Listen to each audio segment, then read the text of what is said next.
organization is so good that all the answers you'll ever need are within it, then you've got a really inflated sense of self. And I think the GM in that instance would be incredibly naive about what it's going to take to actually win a World Series.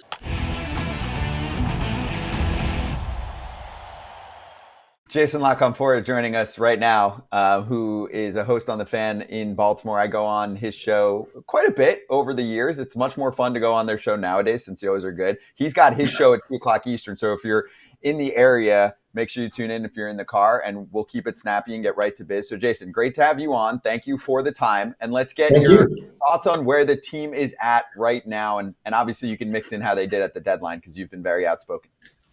Yeah, I mean, look, Mike Elias has done a tremendous job building that talent pipeline that he came in and vowed to do. And they've made tremendous strides in infrastructure, right? IT, research development, building up analytics staff, getting the best data collection, TrackMan, all that stuff, right? A Hawkeye, like we've got a Dominican Academy now. We actually play in the international markets, and you know, the first fruits of those labors should be here maybe by this time next year, maybe a little sooner with Samuel Basayo. So, like, he's checked a lot of boxes, but they've also maybe reached a high water level doing it the way they've done it to this point, which has been tremendously risk averse, which has been eyes always on the prize. Somewhere down there, is it 2027? Is it 2028? I don't know. It's not the present. Like, it's not all in to try to win right now in a city that hasn't had a parade since 1983. Like, you know, it's still kind of maybe a little too focused on MLB pipeline and Baseball America, top 5 organizational list for me. Like, I don't think it's really go time there. And where are the Orioles? They're like most teams, right? They're good, not great. They're scuffling. They have warts. They can't put a meaningful winning streak together. But they started off so hot, like the Yankees and some of these other teams, that they've built up enough of sort of a cachet. They've got enough wins in their back pocket that they're going to the playoffs like other.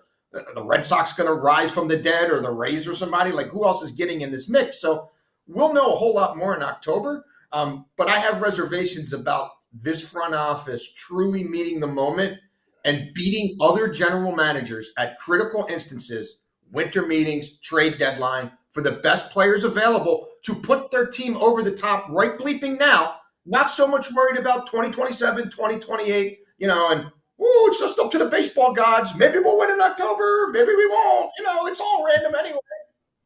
So, Jason, that's all I'm going to say about this is they're just hoarding prospects and they won't spend money. Basically is what you're saying. Yeah. And you went way deeper into it, which I love. But basically you're saying the Orioles won't spend money, the money they need to spend in the right way to win the World Series, and they're holding onto their prospects for not getting the right people, because they could have went out and gotten a lot of the guys at the trade deadline that were traded. Or even, yes, they went out and got Corbin Burns, but they could have gone out and made other trades, whether it was Dylan Cease, whether whoever it was. And you're saying, no, Mike Elias is risk averse, and he's like, I can hold on to my top 50 prospects and maybe trade one, and we'll get to the postseason and Baltimore fans will be happy, right? Yeah, I mean, look, I'm not even sure Mike Elias, under new ownership with a new billionaire here, I'm not sure he wants to win money, like spend money. Like, I think he'd rather position this team as the little engine that could, and you know, boy, we're there with Tampa and, you know, Milwaukee, and like maybe we'll do a little something sometimes, but don't you dare compare us to the Yankees or the Dodgers, because, you know, if I spend that way and it doesn't work, then I've got to wear it. Then I've got to own it. Then it's going to cut down on my ability to do some other things, because, yeah, they won't be able to eat a terrible contract the way some other teams would. Like, this Anthony Santander thing is going to be very, very interesting. Like, if they let him walk, and they try to sell me on Heston Kjerstad and Kobe Mayo and a whole bunch of other 22 to 25-year-olds picking up the slack, then I think it's going to, for those who aren't in my camp, it's going to tell you all you really need to know about how they're going to operate. And I think they built a very uber young and uber naive baseball team this year that was built for about 80 to 90 games. And as the sample size expanded, and the only meaningful bat they've added to this team in 2 years was Aaron Hicks. And that was just picking him up for $1 million, you know, minimum salary after he cleared waivers a year ago. Like, it should have been go time last offseason. How do you get Corbin Burns and do nothing else? Like, their bullpen moves were Craig Kimbrell and Dylan Tate. They just DFA'd Dylan Tate. He barely pitched in the major leagues. Kimbrell pitches in mop-up situations. Like, the GM needs to step up his game big time. Are Orioles fans embarrassed that their the best team that losing can buy, and the Dodgers are the best team that money can buy? I don't know if people are looking at it that way. I just think it's more like, when will there be a sense of urgency in this front office? Not in the yapping that they do, but in their moves that indicate that they want to win as badly as the Dodgers right now, or whomever, like Dombrowski. You know what I mean? Like, when are they going to have sort of the deeds and the words match up, and they make the kind of penthouse moves that, even if they don't work, you say, hey, at least they went for it. Like you guys said, prospect hoarding. Like, that 2019 draft looks generational. Like, that was an amazing draft. But let's be real. Right now, anybody with a brain would take Witt over Adley Rutschman. Like, they've already traded Ortiz. He's gone, so they got nothing from him. Like, they traded Hernandez for Cole Irvin, who is only in the rotation because Trevor Rogers stinks. Like, Kyle Stowers was in that draft. Kyle Stowers is gone. You use Stowers and Norby to get Trevor Rogers, who just gave up 10 earned runs in 4 2/3 and triple effing A. Like, I mean, am I the crazy one here? Or like, why did they get the Marlins' sixth best left-handed arm? Like, to me, if everybody's healthy, that's the sixth most interesting left-handed arm on the Miami Marlins. And that's the guy they got. Like, make it make sense. So I think it's not even so much about the Dodgers. It's just about, like, for those who are really watching closely, like, if you think your organization is so good that all the answers you'll ever need are within it, except for the occasional rental pitcher, then you've got a really inflated sense of self. And I think the GM in that instance would be incredibly naive about what it's going to take to actually win a World Series, what that roster is going to look like to beat the Dodgers or the Yankees or the Astros in October. We're busy. You're busy. And figuring out food all the time is a hassle, especially when you're trying to eat right. Fuel up with Factor's no prep, no mess meals.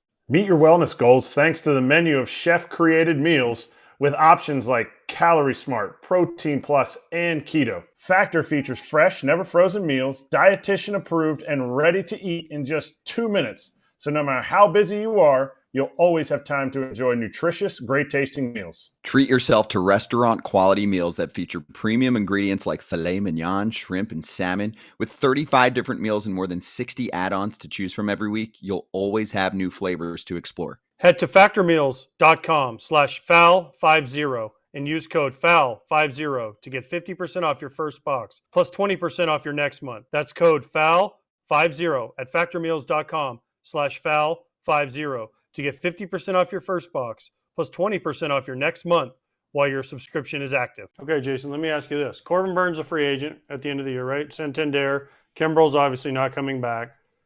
The rest of their team is, Bradish. These guys are all coming off Tommy John and elbow surgeries, Bautista, these guys. What's the move you'd like to see him make? Because there's a big free agent class this year. What's the move? Re-sign Corbin Burns? Re-sign Santander? Go out and get somebody else? Go get a Max Fried or someone like that? What are the moves you want to see? Because, yeah, I understand what you're saying, but in order to do that, the owner has to give the okay to spend, and they have to match up with a player. So who's a player or two you'd like to see him go get this offseason? Because there are some big names out there. Re-signing Santander would be imperative. I mean, this lineup's Fugazi now with him, and he's, one of the elite power rating switch hitters in baseball. You let him walk, and again, you think Heston Kjerstad's going to hit 30 home runs next year or whatever, but like you want to sell yourself. They're platooning in 6 different spots, so that needs to end. They need an everyday right-handed hitting outfield bat. They're going to need multiple starting pitchers.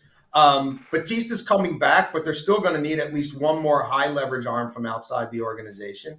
And look, what would I do? I'm going back to the Detroit Tigers right after my season ends, and I'm trying to lay the groundwork for a Skubal trade. And me personally, I'd be willing to trade Jackson Holliday as part of a package for even 2 years of Skubal. Now, I might want something else from their farm system too. It might be a 3-team trade, but Westberg's coming back. Westberg's a proven run producer. Gunnar Henderson's struggling at short, but he's their shortstop. Jackson Holliday doesn't have the arm to play shortstop. I've seen a lot of Jackson Holliday. I like Jackson Holliday. I don't think he's a sure thing.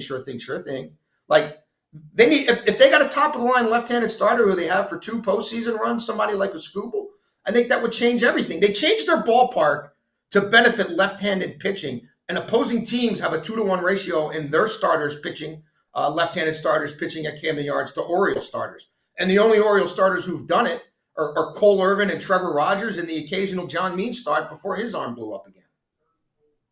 Does Skubal help win them the World Series? You talked about World Series. Does Skubal help this team win the World Series without other moves like Santander, who's already on this team?